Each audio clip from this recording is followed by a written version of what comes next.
It's time to install the Trumix Blender on the wall.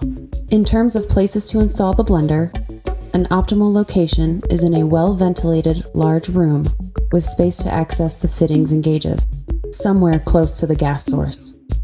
Best practices say that a CO2 monitoring system should be installed where CO2 is used or stored. Both of the gases that go into a blender are asphyxiate gases. For safety precautions, CO2 monitoring systems are preferred in small, enclosed spaces like a cooler. These systems are widely available throughout the United States.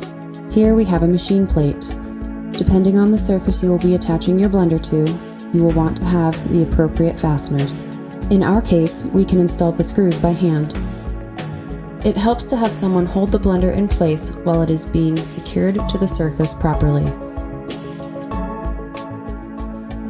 It is important to make sure the blender is aligned correctly to the surface while the screw or fasteners are being put into place. Make sure the blender is level, with the fittings pointing towards the floor. You will want to start with either upper corner when installing the screws or fasteners. Once the blender is aligned and the screws are in and holding the blender, you can start fastening the screws to the surface. Then, make sure the blender is firmly attached to the wall.